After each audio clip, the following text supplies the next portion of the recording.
Martín Sivak, bienvenido a Soul Radio. Muchas gracias por la invitación, Hernán. Si tuvieras que decir una o dos, ¿qué cosas no obvias aprendiste de tus años sobre editar libros, sobre tus años en Planeta? ¿Qué cosas no obvias? Bueno, quizás te Detalles obvias. Sí. A ver, que los libros, salvo pocas excepciones, requieren mucho tiempo para pensar, para escribirse. No por necesariamente la investigación, si es que la tuviera. O sea, y obviamente cuando trabajas en editoriales que tienen exigencias comerciales más altas, eso es un conflicto permanente, como también es en el periodismo. Mm. Y te voy a decir una frase obvia que en Planeta circulaba mucho, porque es una frase de Juan Forn, que como sabes fue mucho tiempo, que es menos es más.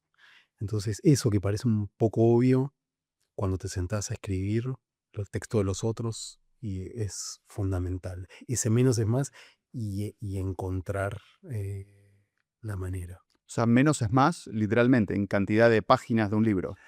En cantidad de palabras, economía de palabras, Mm. sí, sí. Esas son las dos cosas, pero todo es bastante intuitivo. Yo, vamos, no quiero hablar como editor, yo estaba trabajaba como autor, era autor de Planeta, entonces la posibilidad también hay algo como de salir del narcisismo del autor que me pareció un ejercicio muy bueno. O sea, cuando llevas libros, obviamente los pensás de una manera y me gustó mucho toda esa situación de pensar muchos libros simultáneamente con muchísima cantidad de gente, y en el caso mío era como un espectro muy grande que iba de Piketty a Javier Milei, Mauricio Macri, Evo Morales. Entonces, esa amplitud me pareció también como un ejercicio muy, pero muy bueno, que las empresas como comerciales como que te habilitan bastante. Vos buscas múltiples públicos y cada vez más segmentados. Entonces, esas son las tres cosas que no sé si son como los que más aprendí, pero los que más me interesaron en el ejercicio. Y después cosas que lo ignoraba todo, y creo que, digamos, el tema de las tapas, el título, es algo totalmente decisivo, y después de trabajar 5 años, puedo decir que no soy bueno titulando ni eligiendo las fotos. Entonces, como que es algo que quedó ahí como vacante, porque realmente no sé a vos cómo te pasó con tus libros. Por La eso, no, mi selección de impresión como autor es que hay unos secretos, pero igual sigue siendo intuitivo. No son unas máquinas de vender. A veces el autor que no es publicado por un editorial grande cree que hay unos algoritmos secretos que lo están dejando afuera y en realidad nadie sabe bien cómo ocurren las cosas. Exacto. Te doy un ejemplo hacia el otro lado. El primer año que yo trabajaba Paidós, Ariel, Crítica y Área Académica. Y el primer año publicamos un libro de Darío Stanraiver que se llamaba Filosofía en 11 frases. Muchos de los que saben de ventas desaconsejaron el título, etcétera, y el libro vendió 110.000 ejemplares, que es una cantidad. Entonces, obviamente que tampoco hay esas fórmulas eficaces. Puede ser como que hay toda una especie de leyendas editoriales que me eran muy divertidas. Por ejemplo, la idea que si vos metías una esvástica y una Torre Eiffel, vende. Porque que después obviamente que eso se comprueba que no, y al mismo tiempo hay autores, por ahí lo conoces a Basti. Basti es un autor argentino que escribe sobre Hitler y que sacó un libro, Hitler en Argentina, Hitler en Colombia, Hitler en México, y tiene una eficacia comercial que muchas veces es lo que buscan los sellos comerciales. Algo que me gustaría que se publiquen más son como biografías serias en Argentina, que no Sí, pasa mucho. sin duda, sí, sí, yo ¿A qué podría lo decir, atribuís? es que no tengo una explicación. Creo que hay muy buenas biografías, pero son más bien eh, excepcionales. No tengo una explicación a eso. Y hay también Bueno, yo, muy pocas sí. memorias de políticos y empresarios. Acá estuvo Grobo Copatel, cuya lo leí con mucho interés. De hecho, yo lo entrevisté para El País por el libro, que estuvo Mm. acá, y es una rareza. Es difícil encontrar libros de empresarios argentinos que tengan una conversación relativamente franca sobre su experiencia empresarial.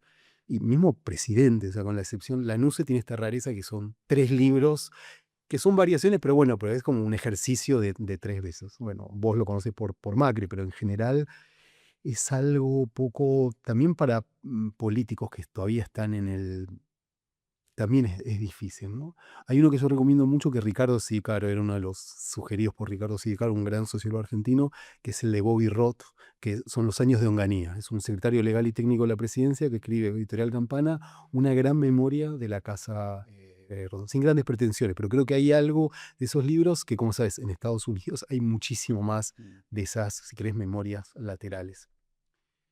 Clarín apoyó bastante al gobierno de Néstor Kirchner. A partir de 2008 se volvió muy crítico del kirchnerismo. ¿A qué atribuís? ¿Cuál es tu hipótesis de por qué ocurrió ese giro? ¿Por qué Clarín se volvió tan crítico? A ver, primero creo que fue paulatino. No es como esas, muchas veces hay esa idea de Mañeto en su castillo diciendo, Apretó un botón. es la guerra, le declaramos la guerra, entonces hasta el último movilero de Tene escucha que le dice por cucaracha. Creo que fue eh, paulatino y al mismo tiempo paradójico, porque los lectores de Clarín no eran necesariamente antikirchneristas, ¿no? Clarín es un diario de las clases medias argentinas, aunque obviamente en los estudios de sus lectores, digamos, atrapaba a todas las clases sociales, pero hay una sensibilidad de clase media. Entonces acompañó el gobierno de Kirchner por tres razones. Primero, por esta idea de restituir la autoridad presidencial, la economía estaba creciendo, Clarín tenía que salir de su proceso de endeudamiento. Clarín se endeudó un espejo con la Argentina durante la década del 90 y tiene un problema muy severo. Entonces acompañó, ¿sí?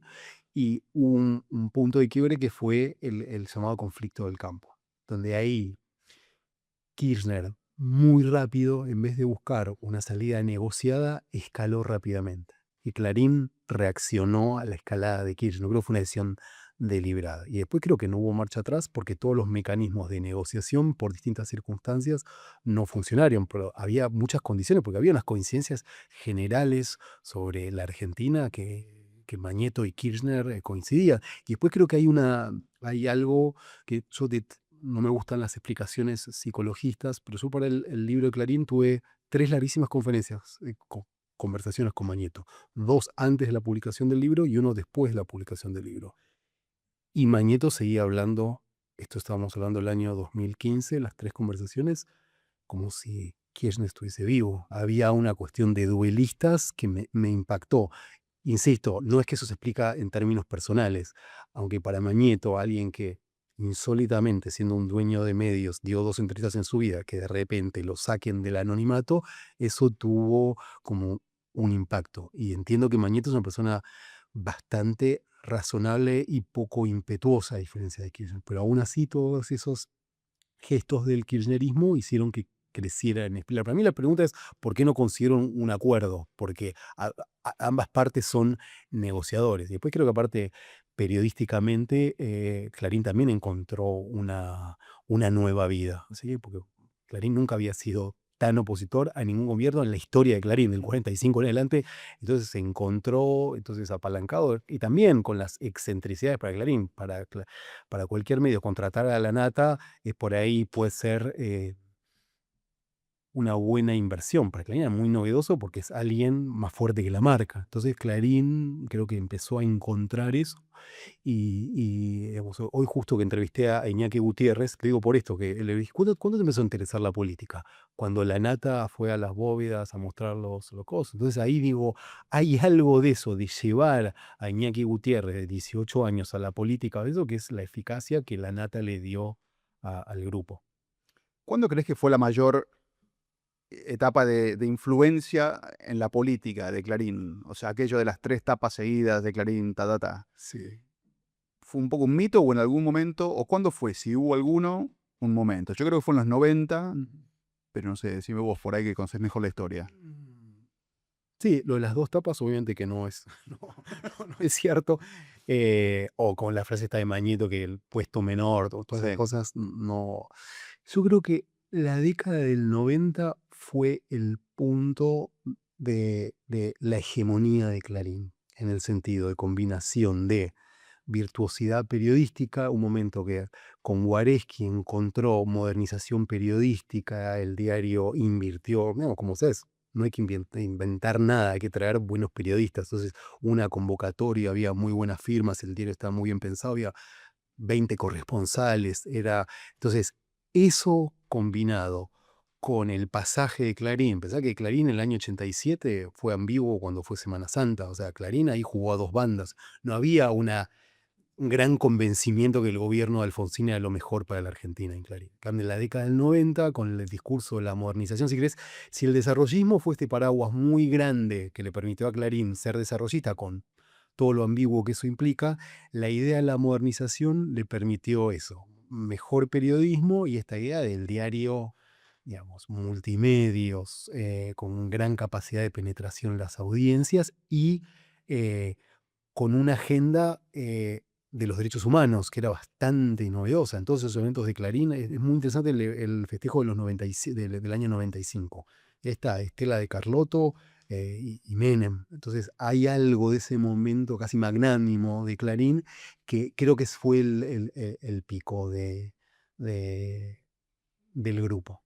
Ahora ya no tiene esa influencia, pero porque no la tiene nadie, ¿no?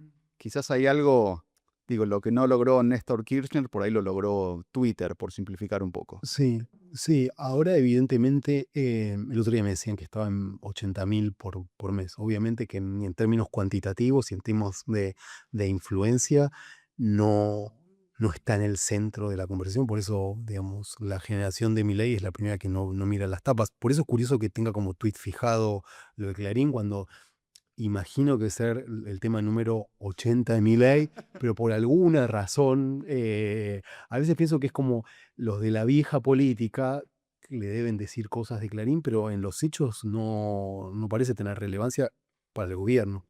No, es curioso que hace un año el presidente tenga como tuit fijado una acusación contra Clarín, que también le hicieron Alfonsín, también un conflicto abierto que tuvo Menem, ¿no? Además de los Kirchner. Sí. Casi todos los presidentes en algún momento decidieron que Clarín Sí.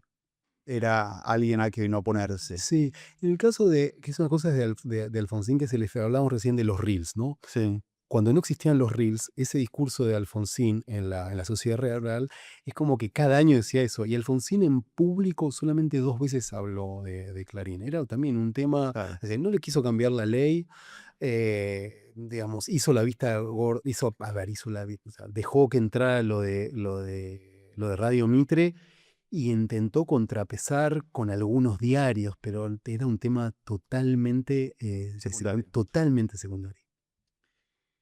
Am, en 2020 fuiste el primer director de El Diario.ara.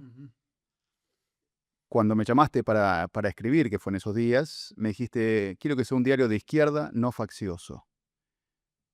Yo entendí que querías decir un diario progresista o de izquierda, no kirchnerista. ¿Entendí bien? ¿O No simplemente? me acuerdo la frase, pero te creo.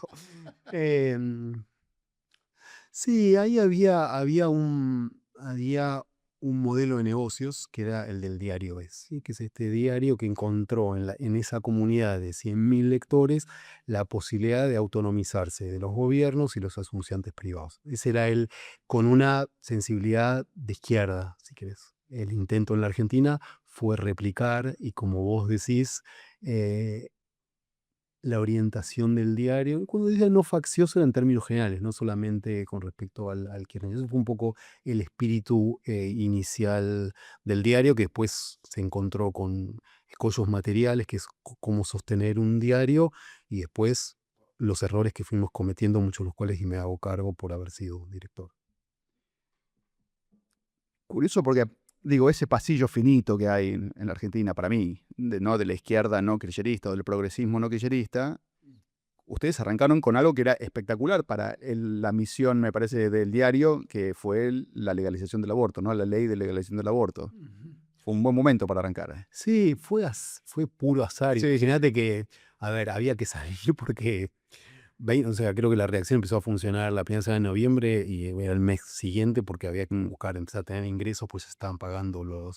Sí, tenía ese envión, tenía la dificultad de la pandemia y tenía también esta decisión de entrada de no depender del financiamiento del Estado, que fue toda una discusión interna, digamos, había una de no aceptar publicidad oficial, después la idea de aceptarla, pero que no sea un porcentaje X, que no me acuerdo en relación a y después navegás con todas las dificultades de sostener un medio y también lo no faccioso, esa era la decisión también muy decisiva de no bajar ninguna nota por anunciantes. Y eso de las cosas, de las pocas cosas que me puedo jactar, es que nunca en ese diario se dejó publicar una nota con los costos que eso tiene, porque hemos perdido anunciantes, o el diario perdió anunciantes. Pero sí, y creo que hay creo que del centro a la izquierda hay como una gran dificultad para sostener medios, ¿sí? Eh, que tengan la autoridad periodística que tiene, por ejemplo, el Diario de la Nación. Creo que esto lo digo como lector, creo que es un gran momento del Diario de la Nación en todo sentido. Entonces la pregunta es, ¿por qué del centro a la izquierda no hay nada parecido? Y asumo la pequeña responsabilidad que me cabe sobre eso. O sea, la nave insignia obviamente fue Página 12, pero bueno, leíste lo que sucedió esta semana con la solicitada para que el sindicalista propietario reciba. Entonces ya quedó casi una cosa paródica desde el punto de vista también del pacto de lectores, ¿no? Que es una de las cosas que yo también, hablando de las autocríticas, más me fastidian del mundo progresista, que es una palabra que seguro vamos a estar en desacuerdo porque a veces creo que hay una caricaturización sobre qué es progresismo. Yo trato de no usar la palabra, pero sí los doble estándar, ¿sí? El doble estándar permanente de medios progresistas que se enojan muchísimo con una multinacional que despide y después aplica, digamos, yo estoy seguro que, no sé, muchas de estas empresas impugnadas reciben a la comisión interna. Por eso creo que no es que esto explica la época, pero creo que lo de Milei y todo la enorme dificultad para esa izquierda peronista y no peronista para una respuesta, estos dobles estándares que cada vez son más visibles. Y lo digo bueno, porque yo trabajaba acá, acá muy pocas jugadas acá estaba la revista de la Nata, la revista 21, 22 y 23. Y nosotros hacíamos tapas, pero explosivas contra el evasión fiscal y nos pagaban una parte del sueldo en negro. Que es un buen dilema, porque era eso o no cobrar, ¿entendés? Pero bueno, pero con los años creo que estos dobles estándar tienen a largo plazo mucho más costos de lo que se suponía. Una de las historias que contás en tu libro reciente, La Llorería, es la de John Langan, un documentalista británico con el que recorriste América Latina hace 25 años, pero que después le fue más o menos. O sea, estuvo secuestrado por los talibanes, se separó, cayó en adicciones, se quedó sin un mango, sin laburo. Yo pensaba, ¿será esto una metáfora de la centralidad de los medios tradicionales? O sea, John como ejemplo del periodismo tradicional. Yo lo veo más como un francotirador roto, te diría. Lo veo más como un tipo que llegó llegó de los márgenes, porque él le Mm, escribía para The Guardian de la noche.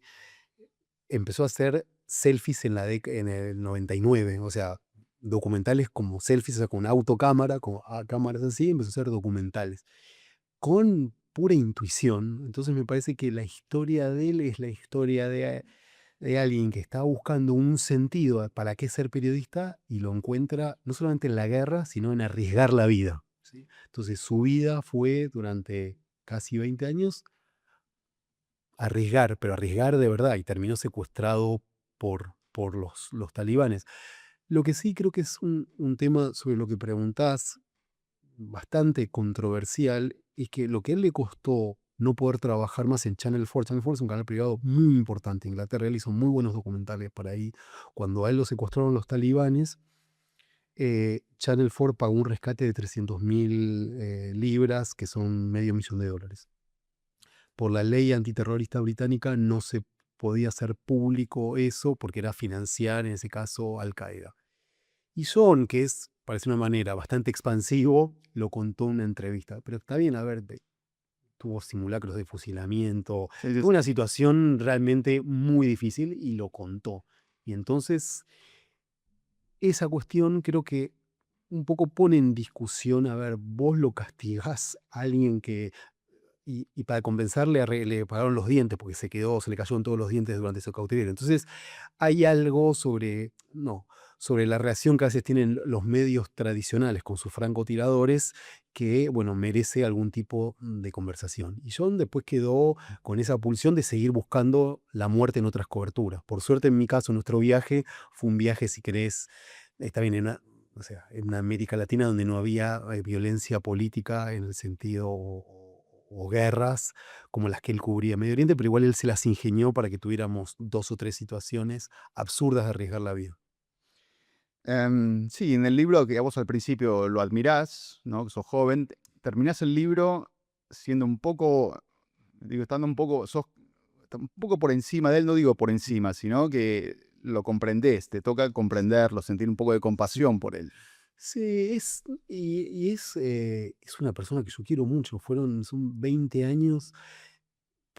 Nos conocimos en ese documental cuando durante el viaje murió mi mamá, nació su primer hijo. Entonces, esa situación tan extraña y única de compartir algo tan íntimo como el nacimiento de un hijo y la muerte de una mamá con un desconocido. Entonces, ahí se armó algo muy amistoso en un sentido bastante único y al final no, o es más sí, como ver esa vida y en el caso de él, algo que para mí es bastante decisivo, no solamente como periodista, sino en general, que nunca se victimizó. O sea, tenía todo para victimizarse. O sea, el secuestro de los talibanes, troncoso de vida, cero victimizaciones, buscar la plata para el próximo documental. Y yo no soy víctima de nada. De hecho, está escribiendo un libro que se llama Hotel Talibán, como riéndose de su cautiverio. Entonces, esa salida me parece que es una de las salidas que más quise destacar en el libro. No sé si lo conseguí. ¿Sos un poco nostálgico de ese entorno de las grandes empresas de medios? No digo que mandaran a sus francotiradores a la guerra, pero sí como este Clarín de los 90 que tuviera mucho presupuesto, o los grandes medios internacionales con muchos corresponsales. Todo eso se está achicando. Sí, no, nostálgico no, o sea, como lector soy muy tradicional, o sea, yo todas las mañanas leo 5 o 6 diarios, o sea, con mucha atención y para mí es como algo muy importante para entender lo que sucede. Ahora no tengo no sé si la palabra es nostalgia, entiendo los achiques, entiendo las dificultades, entiendo la ansiedad de las audiencias de más rápido, más cosas. Por eso, digamos, medios que pueden encontrar ese equilibrio en darle algo a esas audiencias ansiosas y al mismo tiempo hacer mm, textos de calidad me parece algo, y qué es lo que se consigue por lo menos en los diarios que yo intento leer cada mañana. O sea, no sos muy pesimista. Para nada. No, las cosas del fin del periodismo, no, nunca, no, en absoluto. Sí creo en la necesidad de la reinvención del periodismo, de pensar nuevos formatos, y no tengo esa cosa, no, yo tengo muchas dificultades con la tecnología, pero muchas dificultades. Es que no me jacto, y no, pero no es que, porque, o sea, no es que digo, cuando estábamos en la redacción de papel, el mundo se entendía más. Pero es una cuestión de dificultad. Ahora que estoy tratando de leer más inteligencia artificial, es un mundo muy novedoso que lo quiero entender y me cuesta un montón entenderlo. Pero me parece que pensar como periodismo calidad con los parámetros de la opinión de la década del 70 es como una batalla totalmente perdida. Decime si esta comparación te parece bien. En El Salto de Papá, que era un libro sobre tu viejo y muchas otras cosas, de 2018, el narrador intentaba como ser fuerte. O sea, de hecho hay una frase famosa que usabas en el libro que era a llorar a la llorería. No hay un drama, a llorar a la llorería. En La Llorería, de hecho, que salió hace unos meses, el narrador se permite ser débil. Dice, no le molesta contar que ha estado llorando. ¿Te parece justa esta comparación? Em, Puedo decir que los 2 libros los escribí llorando. Eh, Como que el llanto es una línea, sí, hay algo ahí, no como jactancia, ni es como autoayuda, como que Mm. invito a la gente a llorar porque va a sentirse. El tema es por qué, por qué no hablar de algo que fue tan parte del libro y al mismo tiempo me permitió reírme de ese llanto, o sea, es como que llorás y al mismo tiempo tomás un poco distancia para salir un poco del melodrama. Con respecto a lo de mi papá o ese libro, sí, hay algo ahí que Yo creo que ahí tenías todavía la guardia un poco alta y Sí, ahora ya no la tenés, ya no. ya la tenés baja Sí, completamente. sí. No, y estoy dispuesto a subir la guardia en el próximo, después volver a bajar. No es que ahora, viste, es como. Sí. Tampoco creo, viste, eso que uno lo escribe todo, lo dice todo, no es un confesionario. También está, digamos, escrito y pensado como libro, ¿no? Viste esta idea de la catarsis, que la escritura Mm. es una catarsis que te permite eh, cerrar los temas. Yo eso no creo tanto. ¿En qué sentido si está pensado como libro, como distinto de catarsis? Que es que toca temas universales y que tiene que tener un interés más allá de mis propias narices, mi conversación interna. Eso me parece que es, y que solamente lo pude ver con las primeras devoluciones de los que lo leían antes de publicarse. Al principio yo no tenía tan claro que era un libro. Entonces por eso fue bastante trabajoso en eso, en convertir un documento privado en un libro para otros. Bueno, estos dos libros personales tuyos, si recuerdo bien, los dos recuperan diarios o anotaciones hechas muchos años antes.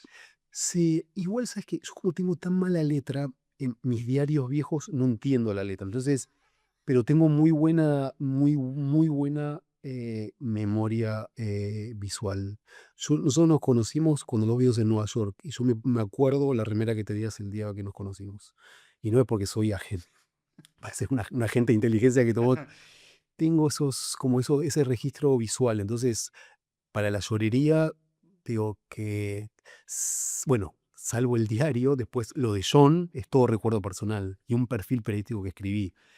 Y la vida de mi mamá, y la muerte de mi mamá, son todos recuerdos. Así que no es que tengo una. Las cartas sí, o sea, para este libro, que eso también para mí fue muy, muy importante, el Claro. libro La Llorería, es que o sea, me había pasado con El Salto de Papá, que en El Salto de Papá no tenía final el libro. Entonces empezó un conflicto con Jardín de Paz porque me querían cobrar mi papá todavía está ahí, entonces había una deuda. Entonces, y al final la abogada me dijo, no hagas nada. Entonces el libro termina con mi carta a Jardín de Paz diciendo, nada, quédense a mi papá. Entonces acá fue con las cartas de mi mamá. Cartas de mi mamá a mi papá cuando él estaba preso en el 69. Y también. Y eso fue como. O sea, ahí creí mucho en lo que me conmovieron esas cartas. Cuando vi que estas cartas me volvían a desarmar, yo había escrito ese diario y cuando me desarmé con las cartas y que acá está el final, y el final son con esas cartas. Cartas incómodas, porque es raro leerlas y después publicar las cartas de tu mamá a tu papá cuando ambos tenían 25 años. Yo noté igual también un desencanto tuyo de este Martín Sivak de la madurez de los 50 años. No digo, pues con la política, con el periodismo, que por ahí hace 15 años cuando nos conocimos era más de tomarte en serio las cosas y ser más. Ah, sí, ¿tenés el recuerdo? No, y Sí. también digo, cuando empezaste como periodista, digamos, en el furor del periodismo de investigación, Sí. etcétera, Ujú, como que tenías una misión. En el libro parece el narrador como alguien que pasó esa ola, ujú. que está en otro lado. Sí, no, porque al mismo tiempo como sigo escribiendo, Sí. es como estar y no estar. Sí, es cierto que o sea, no de los 18, yo de los 14 dije, yo quiero ser periodista. Mm. Yo empecé a trabajar de los 18 a los 29, fue la primera vez que me echaron de un medio. Fue como era el centro total y absoluto de mi vida, era ser periodista, escribía y eso era muy, muy. Y después sí, por ahí un poco los desencantos, sí, con el Digo, tu oficio. perfil es más de la literatura y los libros Ujú, que del periodismo y la política, quiero decir. ujú, Antes era más del mundo del poder y ahora sos ujú, como un autor literario de no ficción, pero bueno, ujú. pero es distinto. Sí, sí, puede ser. A ver, ahora lo que más hago en periodismo son entrevistas para el diario El País. Mm. Entonces, eso es como una de mis maneras de tratar de seguir, ¿no? Em, y de Son hecho, personajes no obvios los del país. y es que lo que yo quería era eso. O sea, como que a mí me interesó mucho desde el inicio del mundo Milei. Hay un libro muy bueno que es un libro sobre la escuela austríaca, se llama La Revolución de los Marginales. Es un libro donde cuenta la escuela austríaca en NYU, donde yo hice el doctorado. Las primeras conversaciones, me gustó mucho ese título y está muy, muy interesante el libro. Entonces me empezó del mundo Milei y de la sobreinterpretación y del acoso. A mí me interesaron Lilia Lemoine, Mariano Pérez, Santiago Uría, Iñaki Gutiérrez, Martín Menem, entrevistar a esas personas 3 o 4 veces, todo lo que realmente son, a veces hasta 5 veces me encuentro con el entrevistado, aunque es el mismo texto, o sea, entra en 2500 palabras, pero mi voluntad siempre es llegar hasta 5 veces.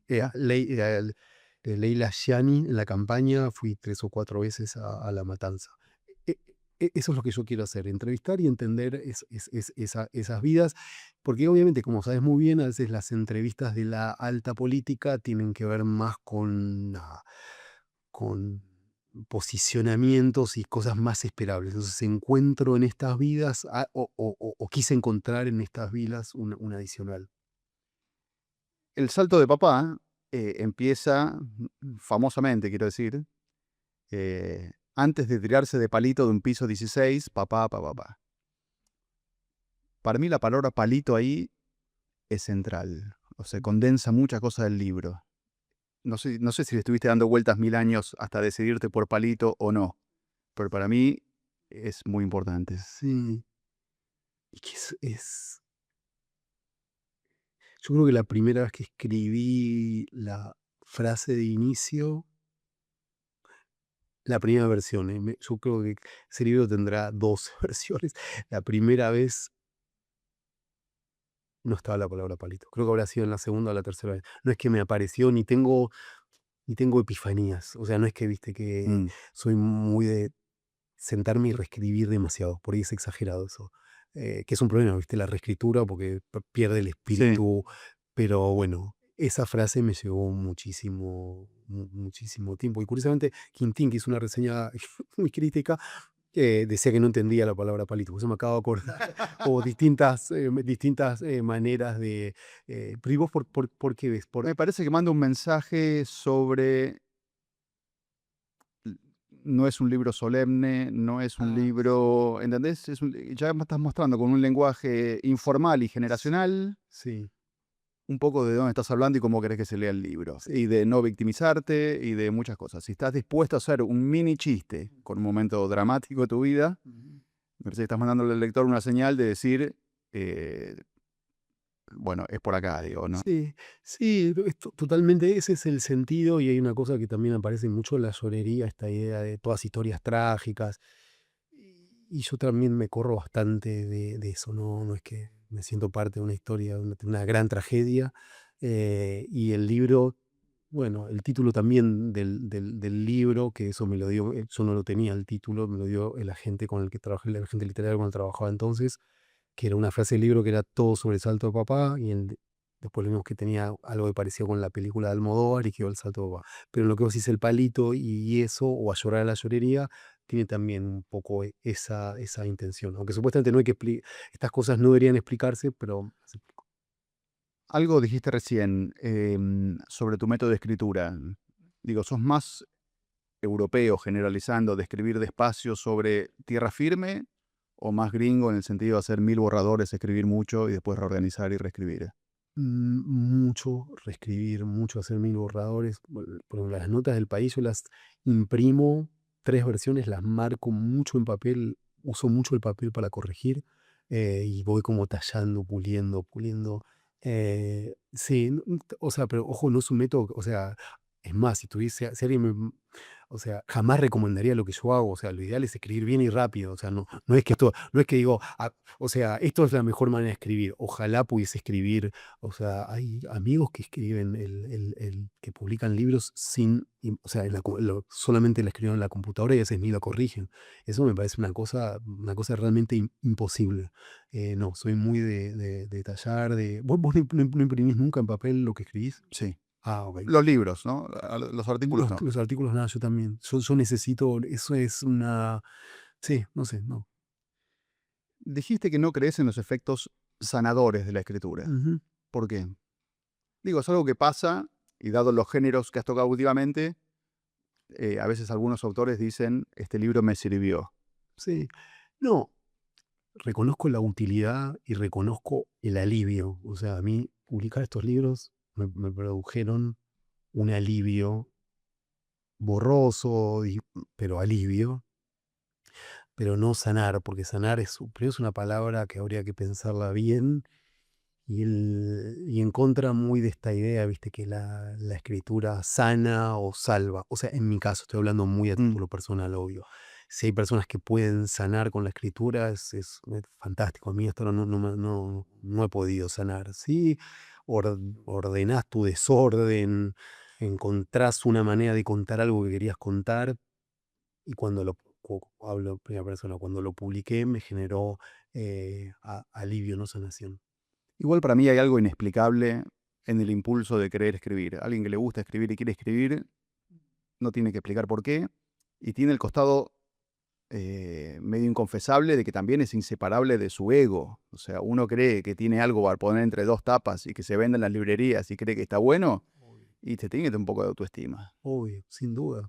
Es raro hablar de esa autoestima, Mm. porque si decís, hay una editora de Planeta, Paula Pérez Alonso, que siempre decía una frase que era muy buena, es: nadie en la calle está esperando tu libro, que es cierto. Entonces, te baja un poco las expectativas. Y en mi caso, el querer escribir, yo no es que necesito escribir siempre. De hecho, entre el salto papá y la llorería pasó un año y medio que no solamente no tenía tema de libro, sino que estaba muy tranquilo. No es que si no escribo no soy, o para nada. En el caso de la llorería y te diría que todos los libros, sí, yo creo muy como categóricamente en que hay que escribir las cosas que a uno le importan. O sea, o yo ni siquiera me lo autoimpuse. Cada libro que escribí, por razones muy variadas. Porque si el primer libro fue sobre el asesinato de un presidente boliviano en la Argentina, ¿qué tiene que ver eso con tu mamá? Nada que ver.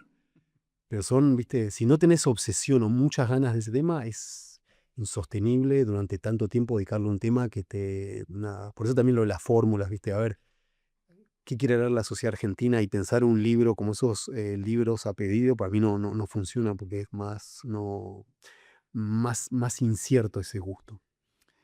¿Te genera alguna incomodidad escribir en primera persona? Digo, para algunos periodistas sienten que la primera persona, no sé, es un poco o exhibicionista o... Sí, sí, a ver, yo por ejemplo, empecé a escribir en primera persona con un libro sobre Evo Morales que se llama Jefazo, que es del año 2008 y está escrito todo en tercera persona. Y Gabriela Esquivada, que es una gran editora, una muy buena amiga, leyó el primero y dijo: ¿cómo se escribe en tercera persona si estás vos ahí? Entonces, de 2008 le perdí ese miedo porque creo que da, no sé, verosimilitud y da como, no es una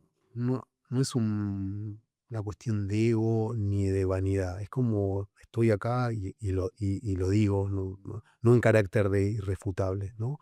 Pero después hay muchos distintos tipos de primera persona. Yo intento ser lo menos, de ser lo más, volviéndolo de forma, menos es más. Entonces, que esa primera persona mantenga cierta distancia.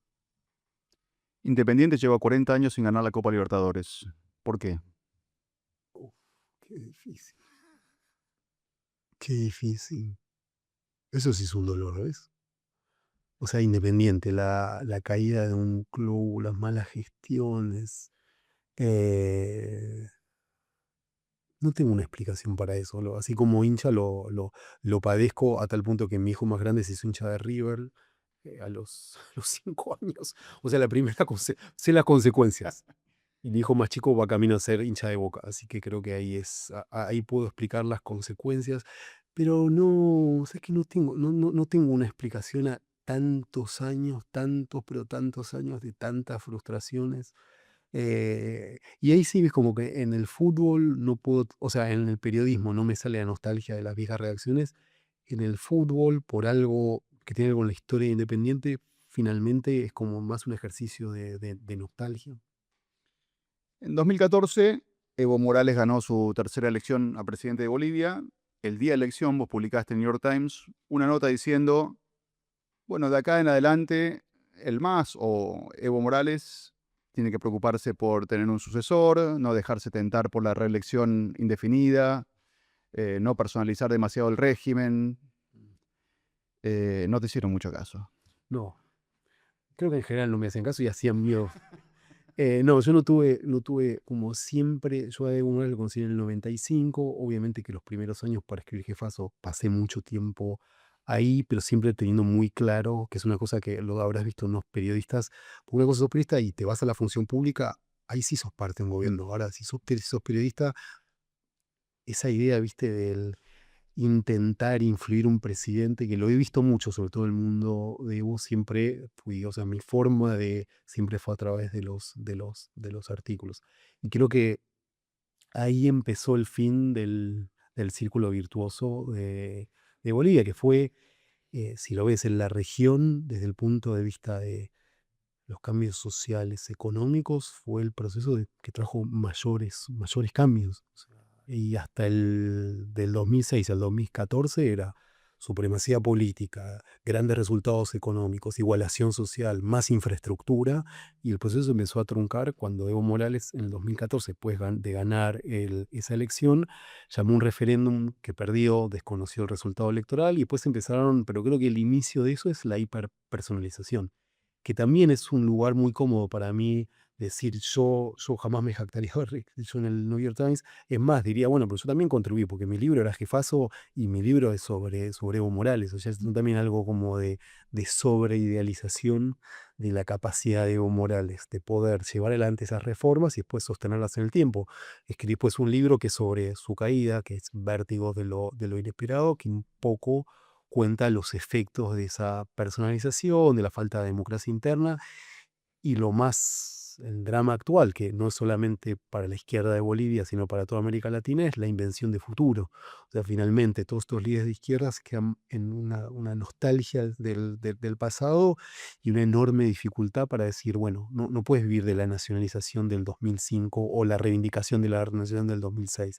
Perdón. Entonces quedó atrapado en eso y en una pelea facciosa, una pelea más que facciosa, fratricida entre él y el presidente. O sea, la interna del peronismo acá es, pero como la interna de tu bar en la esquina por el diario de Sí. papel. O sea, se tiraron con balas, con denuncias de estupro, narcotráfico. O sea, fue una pelea interna feroz que decantó en que el sábado pasado asumiera Rodrigo Paz. Porque también es muy interesante lo de Rodrigo Paz en el sentido de, yo trato de no usar la idea del neoliberalismo porque finalmente a veces es una cosa tan ambigua o tan sobreutilizada que pierde cierto rigor, ¿no? Pero había una cosa casi de, bueno, 20 años de neoliberalismo, Evo Morales post-neoliberalismo, y en las urnas la opción de la sociedad boliviana es, queremos una opción intermedia. Con ese mandato asumió Rodrigo Paz y ya empieza esta gestión más alineada con Estados Unidos, necesidad de recursos financieros porque hay escasez de dólares y combustible. Entonces, como La que situación es muy, muy delicada en Bolivia. muy, pero muy delicada y puede tener implicancias en la Argentina. También me parece que hay algo ahí que no queda saldado con esta elección, porque digamos, es un presidente que, o sea, Rodrigo Paz medía 8% en las encuestas hasta julio y de repente tiene una responsabilidad inmensa. Hay algo que hicieron muchos gobiernos, que es darle a las organizaciones sociales o a los sindicatos para conseguir paz social. Eligió un gobierno más de perfil tecnócrata y de la vieja política. Jaime Paz Zamora es como un representante de la vieja política boliviana. Entonces es una opción bastante arriesgada, eh, con, no, con final muy, muy abierto. Em, ¿Qué pasó con la integración de América Latina? O sea, no ocurrió, pero no ocurrió. ¿Está mal que no ocurra o debería haber más integración latinoamericana? Es que es algo sobre que leí tanto y no te puedo decir nada, porque, o sea, genéricamente 5.000 páginas. supongo, o sea, intuitivamente suponía, pero no tengo una opinión formada. Sé que eso es te lo decía antes de cosas, y que cada vez tengo menos opiniones sobre más cantidad de temas. Entonces, eso es un problema. No, yo siento que antes había como un América Latina Ah, y ahora no hay más América Latina. Digo, o menos, no porque haya gobierno más de derecha o más de izquierda, sino que los problemas de América Latina era un tema. Y ahora como que son distintos o no son tantos, no son estados fallidos ni países desarrollados. O sea que estamos ahí flotando allá hace medio siglo más o menos. Digo, sí. no hay una gran historia, ¿no? Cuando había liberación o dependencia, quiero decir. había una historia ahí más clara, más nítida. Ahora Sí, no se la piensa tanto. Es una intuición que tengo, no tener que... sí, no lo tengo, eso tampoco lo tengo tan claro, pero entiendo lo que decís, y lo de los, sí, no creo que derecha, izquierda, por ahora si ves, no, en Brasil y México gobierna una izquierda moderada, entonces tampoco lo pensaría, viste, en una época como que funcionaba mucho, a ver, sí, la ola rosa, el giro a la izquierda, no lo pensaría tampoco en tanto en esos términos. Del gobierno de Milei, ¿qué tenés para decir? Si te pregunto. Si viene un español y te Sí, pregunta, ¿te gusta, no te gusta? sí. ¿Qué te gusta? Eh, ¿Qué no te gusta? mm, a ver, hay algo que me parece que es muy novedoso, que es la enorme determinación. Eso me parece como, vos me decís, bueno, Guillermo Moreno también también tiene una gran determinación, pero no tiene la cantidad de votos de Milei. Entonces, la novedad de alguien tan determinado para hacer cosas que supuestamente o no funcionan o pueden ser perjudiciales para la economía, para la sociedad, es un rasgo ¿O no se podían hacer? o no se podían hacer. Eso me parece que es un rasgo así muy, muy, muy relevante. Y después poner en cuestión, digamos, mm, muchas ideas establecidas sobre cómo debería funcionar la política y estas cosas tan rupturistas de él son las que me llaman la atención, no necesariamente, muchas de esto no me disgustan, pero hay algo de eso que me parece muy, muy, muy singular de Miller. Por eso tuve que decir algo, esa determinación, no sé, si vos tuvieras que decir los últimos 20, o sea, los últimos 10 presidentes de la Argentina, ¿cuál tuvo tanta determinación? No, aparte comparado con la falta de espaldas, es difícil encontrar uno que haya tenido más, ¿no? Mm, Muchos decís, Menem hizo cambios importantes. Sí, pero tenía mayoría en Senado, en diputados, mm. probablemente 17, 18 Sí, gobernadores. totalmente. Cada vez porque bien también tenía esa determinación, pero para esa determinación tenía una alianza política y social que le permitía a él es como más arrojado. No, y lo que me pasa también por el círculo en el que yo me muevo, que eso del día uno siempre asumí el discurso de la no subestimación. Me parece que como era muy central eso y todas las caricaturas, todas las cosas de la vida personal de él que me parecen detestables, pero realmente me dan vergüenza ajena que todavía algunos medios sigan con temas de la vida privada de las personas o de mi ley. Entonces, toda esa subestimación siempre me hizo ir con mucha cautela. Fue autor mío en Planeta, o sea, yo lo conocí cuando era autor.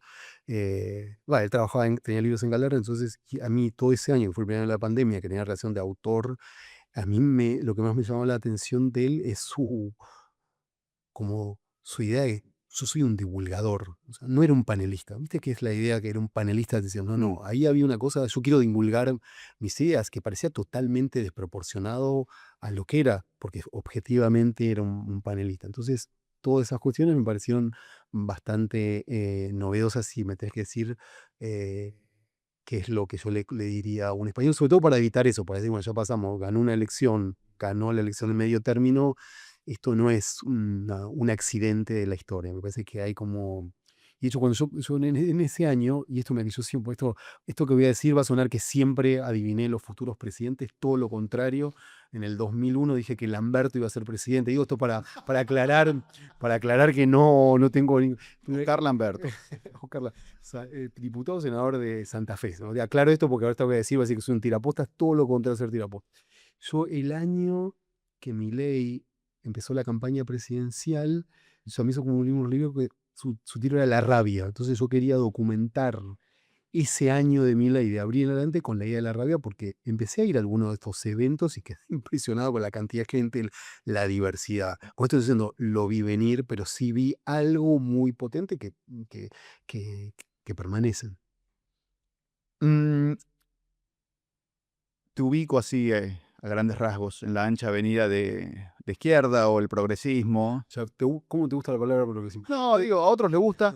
Está bien. A mí no me gusta que digan neoliberal, es verdad que te van a decir, pero progresismo es una palabra que antes la gente la tomaba para sí mismo. Ahora, ¿Sabes qué es lo que yo creo? Yo creo que todas esas palabras contribuyen a la caricaturez Ok. caricaturización de los otros. Para mí siempre es mejor discutir con la mejor versión de los otros. No, yo también, pero yo pensaba que, bueno, no quiero decirlo otra vez, pero que era una etiqueta de orgullo el progresismo. Ahora es verdad que aparece menos. Pero supongamos, digo, el mundo del centro hacia la izquierda Sí, era muy popular en los medios y sí. en general, pero también tenía representación política importante mucho tiempo. Y ahora es inexistente. ¿Hay algún camino para que eso retorne? Yo creo que le haría bien a la democracia argentina que haya una opción de centro-izquierda más o menos potente, no sé cómo Sí. decirlo, pero Sí, a ver, si vos lo ves, o sea, a ver, una parte del kirchnerismo hay eso que vos decís está en el kirchnerismo. mm, Ahora, la opción Wiener, que fue la última que tuvo una representación en una elección presidencial, si me preguntás dónde están los votos de Wiener, es una pregunta que vos podrías después responderlo mejor que ellos, que la verdad que no lo sé. Para mí es algo que no termino de entender. Entiendo así como también medio intuitivamente que en la heterogeneidad del kirchnerismo, del axelismo, hay algo de eso, pero las opciones por fuera de ahí son minoritarias. Y después está la izquierda, si querés, más dura, que es el FIT. tenemos en el programa una sección que se llama sobrevalorado, subvalorado. No sé, bueno, Te voy a nombrar cuatro nombres, te voy a dar cuatro nombres o conceptos y vamos a decir si te parece que están sobrevalorados o subvalorado. o subvalorados o correctamente valorados, puedes decir. Mariano Grondona. Mm, Subvalorado. Mira, Es, creo que alguien a prestarle. Bueno, yo escribí una biografía para justificar que haya escrito una biografía. Sí, sí, para mí es un intelectual muy relevante de la derecha argentina por 50 años. Eso me parece que es con idas y salidas al Estado, de la columna política, la televisión. Me parece que es alguien muy interesante y relevante. la revista TXT. Trabajé ahí. Me echaron. Trabajé y me echaron, pero la vez que me echaron fue ahí. Eh, uf, neutro. Esa es la respuesta más tibia que Sí, puede dar. no, aparte de no valorado, realmente es una pregunta medio capciosa porque no, Pero vos qué recuerdo tenés la risa te quiste. no, Mala. vagos, pero sí, no ha quedado en la historia. Al revés que 3 puntos, quiero decir que su antecesora sí es más recordada. También creo que duró, yo duré un año y creo que la revista duró 2 años. Es mi recuerdo así. Un gran tema que no hemos tocado. Jorge Lanata. Uh. Así que en la llorería fue también un buen ejercicio de escribir bastante sobre los años que trabajé. Eh, si es subvalorado o sobrevalorado. No, yo creo que ah, la relevancia que se le asigna es justa. Me parece que es un caso de ah, una gran capacidad eh, para incidir desde el periodismo, o sea, con unos niveles de audacia y al mismo tiempo irresponsabilidad increíbles. Era o sea, yo trabajé en la revista, trabajé en su programa de radio, era una gran capacidad de la nada, eh, títulos, y a mí una cosa que a mí siempre me llamó la atención, yo era muy de los nerds que leía, como llegaba a la redacción con todos los diarios leídos, la neta no leía los diarios, a mí me parecía una cosa, pero increíble. Y no es que hablaba, porque hay, digamos, hay una escuela, como sabes, los que leen los diarios, los que no los leen porque hablan con los 10 personas más relevantes de la Argentina y no necesitan leerlo. Él no hacía ninguna de las dos cosas, pero tenía una capacidad para detectar los humores sociales y eso, estoy hablando, yo trabajé antes de la etapa de Clarín, que fue su etapa más masiva, pero eso, hablando de determinación y osadía, sí, él tenía eso. Por eso creo que no está ni sobrevalorado ni subvalorado, creo que es un lugar más o menos. Leila Guerriero. Leila Guerriero. Lo que estoy fallando por completo es que nunca te contesto si sobrevalorado o subvalorado. A ver, me gustaron varios de sus libros, Una historia sencilla, el de Bruno Gelber, La llamada, me gustaron, o sea, y como editora, es una editora pero muy puntillosa, pero a niveles como fuera de. Porque la pregunta es para quién, ¿no? Vos decís, para el público general. Nadie está esperando tu libro, diría Paula Pérez Alonso. No, no, el caso, claro, sí, el caso de Leila Guerrero seguro que sí hay gente esperando su libro. Sí, hay una cosa que es un género, sí, pues esto sí me animaría. Quiero usar, que es lateral a Leila, pero sí, sí tengo esa convicción. De las cosas más sobrevaloradas del periodismo es la crónica. A mí me fastidiaba mucho esa idea que en un momento se puso de moda la crónica y era como que la crónica venía a salvar al periodismo porque las Y a la notas. literatura. Exacto, era como, ¿no? Lo que nos salvaba Sí. a todos. Entonces, eso sí es de las cosas más, que obviamente que las crónicas, hay crónicas buenísimas, soy lector de crónicas, pero eso nos salvó al periodismo. Yo creo que ahí como que hay buenas entrevistas, buenas columnas de opinión, pero no creo que la crónica. Y eso obviamente que no es responsabilidad de Leila Guerriero, esa sobrevaloración, pero sí, tampoco duró tanto. Y sabes una cosa también interesante desde el punto de vista comercial, los libros de crónicas no vendían. También esa es la explicación para no buscar razones en otros lugares o hacer una metafísica de eso. Como la crónica no tenía público, la crónica de los libros de crónica, con algunas excepciones, obviamente. Los libros de Caparrós de Viaje son libros extraordinarios y son grandes crónicas periodísticas, pero en general no es un género como ahora puedes detectar en las librerías. Los géneros que funcionan, la crónica nunca tuvo tanto público. Viene un pibe de 25 años y te dice que quiere hacer un doctorado en historia en Estados Unidos y que no sabe, está indeciso, te pide consejo. Hacelo, pero sin dudarlo. De las mejores cosas que me pasaron, porque es, a ver, en la Argentina, o casi todos los que estudiamos en la Argentina, yo estudié sociología y trabajaba, como decirte, era periodista de la nata de día y cursante de sociología de noche. Imagínate un contraste, que me gustaba ese contraste, pero era un contraste. Y de repente, cuando me dieron esta beca doctoral, era estar en una biblioteca, estudiando, leyendo lo que querés, y después te dan, yo el libro de Clarín, o los dos tomos de Clarín, los puedo hacer por una beca doctoral. Entonces a cualquier persona de 25 años le diría, si conseguís una beca, ni lo dudes, y ese tema va a ser un tema que te va, y elegir un tema que te importe mucho, porque es cierto que son 6 años con un tema. O sea, si el tema no te interesa, lo puedes terminar detestando. O sea, que viste muchos casos de esas Sí. personas que no pueden terminar la tesis doctoral, tiene que ver no con dificultades, sino con el hastío total y absoluto por el tema. Así que a un chico de 25 años, de las pocas cosas que me animé a sugerirle a cualquier persona, si puede hacer un doctorado, que lo haga. Pero vos lo hiciste no para dedicarte a la carrera académica, sino Sí. para escribir un libro o dos. Sí, igual en un momento que medio que no es que tenían, a ver, cuando me echaron de la revista Tejiste, me dieron una beca del gobierno británico, fui a hacer una maestría en Londres. Entonces ahí dije, esto es increíble, o sea, o sea, me pagan para ir a una biblioteca. Entonces llegué medio por azar. Entonces cuando vi la posibilidad de hacer la investigación de Clarín, en algún momento pensé, y de hecho me gusta mucho la docencia, y ahora es uno de mis trabajos, es la docencia. La carrera académica en los Estados Unidos nunca se me planteó como posibilidad. Así que uno puede entrar en un doctorado y después salir, no es que necesariamente tenés que seguir. ¿Te gustaba vivir en Brooklyn? Me gustaba vivir en Brooklyn. Sí, me gustaba. O sea, nació acá, fueron años mi hijo mayor. Sí, me gustaba, no sé qué, la vida tan organizada. ¿Vos no tenés una idea de esa vida tuya, que es donde nos conocimos, muy organizada y rutinaria? Sí, en parte por un círculo social más pequeño, ¿no? Es cierto, para escribir libros era genial. Era, Yo acá no puedo, me cuesta mucho más concentrarme, aislarme, como para encarar un proyecto de un año, ¿entendés? Ahí no me tenía que aislar tanto. porque vivíamos más aislados, porque había Sí. menos distracciones y todavía no estaban los reels, o sea, sí, las Sí. distracciones sociales propias más los reels. Sí, sí, fueron años muy, muy buenos. El otro día vi que en tu viejo barrio, Fort Greene, Mamdani sacó 87%. 87. Es uno de los dos o tres donde más sacó. No me sorprende, ¿o sí? A mí eso, 87 es muchísimo.